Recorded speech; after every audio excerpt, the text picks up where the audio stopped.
Welcome to ETV prime. ముగ్గురిని కొట్టి మొగసాలకు ఎక్కింది అంటారు. యాక్చువల్ గా ఈ విషయాన్ని లేడీస్ కోసం వాడతారు, కానీ ఇప్పుడు దురదృష్టవశాత్తు దీన్ని మనం కూటమి ప్రభుత్వం కోసం వాడాల్సి వస్తుంది. ఏంటి అని అంటే, ఇప్పుడు తాజాగా ఈ అరవ శ్రీధర్ ఈ వివాదం ఏదైతే ఉందో, ఆ బాధితురాలు బయటకు వచ్చి మాట్లాడిన అమ్మాయి ఎవరైతే ఉన్నారో ఆ అమ్మాయి మీద రివర్స్ లో ఇప్పుడు పోలీసులు కేసు పెట్టారు. అది ఏంటి అని అంటే, ఈ అరవ శ్రీధర్ తల్లి ఆవిడ కేసు పెట్టిందట. ఇలాగా మా కొడుకుని బ్లాక్ మెయిల్ చేస్తుంది ఆ అమ్మాయి అనేటువంటిది ఎంత దారుణమైనటువంటి విషయం. పాపం ఆ బాధితురాలు బయటకు వచ్చి తన బాధ చెప్పుకుని, ఒక స్త్రీ బయటకు వచ్చి బాధ చెప్పుకోవడం అనేటువంటిది మామూలు విషయం కాదు. ఎందుకనంటే సమాజంలోకి వచ్చి అల్లరిపాలు కావాలని ఏ స్త్రీ అనుకోదు. అలాంటిది ఆమె మీద రివర్స్ లో కేసు పెట్టడం ఏంటి అనేటువంటిది ఇప్పుడు చాలా దారుణమైనటువంటి విషయం. ప్రపంచంలోనే అతి పెద్ద ప్రజాస్వామ్యమైన దేశమైనటువంటి భారతదేశం, గొప్ప ప్రజాస్వామ్యం అని చెప్పుకుంటాం మనం భారత ప్రజాస్వామ్యాన్ని. అలాంటి ప్రజాస్వామ్యంలో ఇలాంటి ప్రజాప్రతినిధులు ఇలా బతికించడం ఏంటి?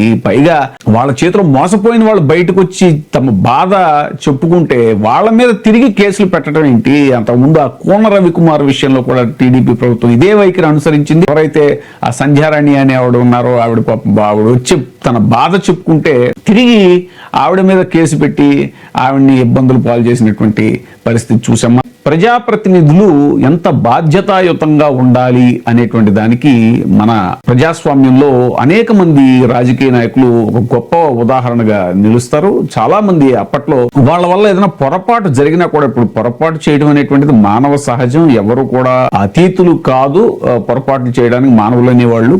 కానీ ఒక బాధ్యతాయుతమైనటువంటి పదవిలో ఒక ప్రజాప్రతినిధిగా ఉన్న వాళ్ళు ఇవాళ పొరపాటు జరిగినా కూడా సభాముఖంగా అందరికీ క్షమాపణ చెప్పేంత సంస్కారం ఉన్నటువంటి నాయకులు ఉన్నటువంటి దేశం మనది. ఎన్నో ఉదాహరణలు ఉంటాయి. రాజశేఖర రెడ్డి గారు కూడా చంద్రబాబు నాయుడు గారి గురించి పొరపాటుగా ఒక మాట తూలినప్పుడు ఆయన అసెంబ్లీలోని ఒక సీఎం హోదాలో ఉండి క్షమాపణ చెప్పినటువంటి గొప్ప మనస్తత్వం అయింది. ఆ మ్యాగ్నానిమిటీ, ఆ విశాల హృదయం ఉండటం అనేటువంటిది ఎంత అవసరం ప్రజాప్రతినిధులకి అనేటువంటిది మనం ఈ సందర్భంగా గుర్తు చేసుకోవాలి. ఎందుకనంటే తాజాగా ఒక వివాదం జరుగుతోంది జనసేన పార్టీ ఎమ్మెల్యే అరవ శ్రీధర్ మీద. ఆయన ఆ వివాదంలో ఇరుక్కున్నాడు అనేటువంటిది స్పష్టంగా అందరికీ అర్థమైపోయింది. బాధితురాలు స్వయంగా బయటకు వచ్చి ఫిర్యాదు చేసి నాకు న్యాయం చేయండి మొర్రో అని మొరపెట్టుకుంటున్నా కూడా పార్టీ మొక్కుబడిగా ఏదో ఒక కమిటీని ఏదో నియమించిందట.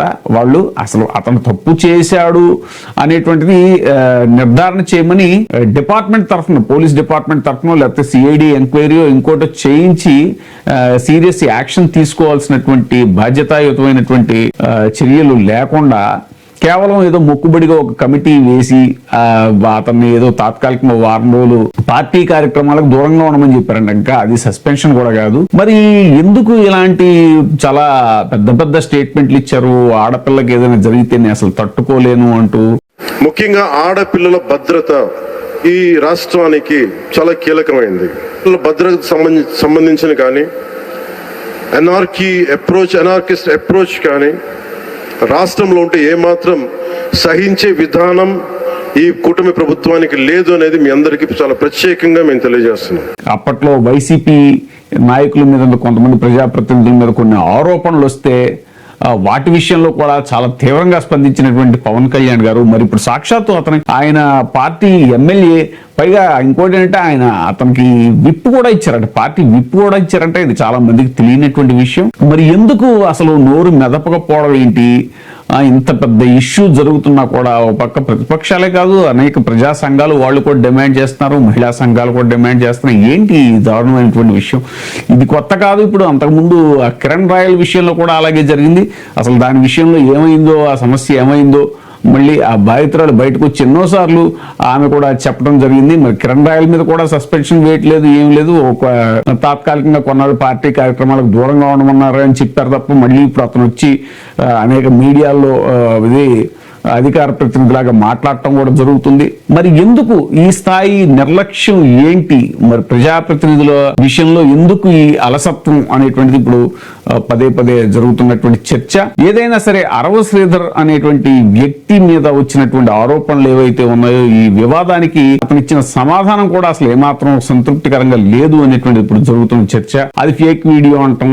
ఆవిడ ఆ బాధితురాలు క్లియర్ గా చెప్తుంది, నేను ఫోరెన్సిక్ దీనికి కూడా రెడీ, ఫోరెన్సిక్ టెస్ట్ కూడా రెడీ, నేను ఇచ్చిన ఆడియోలో నా ఫోన్ కూడా ఇస్తాను, మీరు అన్ని టెస్ట్ చేసుకోవచ్చు అని. అంత ఎందుకనంటే ఒక మహిళ సాధారణంగా వల్నరబుల్ సిచ్యువేషన్ లో ఉంటారు మహిళలు అనేటువంటి వాళ్ళు. సమాజంలో మనకున్న సమాజం అటువంటిది. తాజాగా ఒక వీడియోలో కూడా చెప్పుకున్నాం, పురుషాహంకార సమాజం, ఈ మేల్ చావనిస్టిక్ మైండ్ సెట్ అనేటువంటి తెలుగుదేశం పార్టీలో కూడా ఎలా ఉందో మనకు తెలుసు. అప్పట్లో మంత్రి రోజా గారి మీద ఎంత దారుణమైనటువంటి వ్యాఖ్యలు చేశారు. అసలు ఆవిడ ఒక మంత్రి హోదాలో ఉన్న రోజా గారి మీద బండారు సత్యనారాయణ కానీ, లేదంటే ఇప్పుడు స్పీకర్ స్థానంలో ఉన్న అయ్యన్న పాత్రుడు గారు కానీ, అసలు ఏంటి ఎంత దారుణమైన స్థాయిలో మనకి వాళ్ళు కామెంట్స్ చేశారు అనేటువంటి సభ్య సమాజం సిగ్గుపడే స్థాయిలో వాళ్ళు ఇప్పుడు వాళ్ళు ప్రజాప్రతినిధులుగా ఉండటం ఏంటి, మరి అసలు ఏంటి ఈ సమాజం ఎక్కడ పోతుంది? ముఖ్యంగా తెలుగునాట ఆంధ్రప్రదేశ్లో అయితే మరీ ఇది అసలు నిస్సిగ్గుగా దీని మీద ఏమాత్రం స్పందన లేకుండా అధిష్టానం నుంచి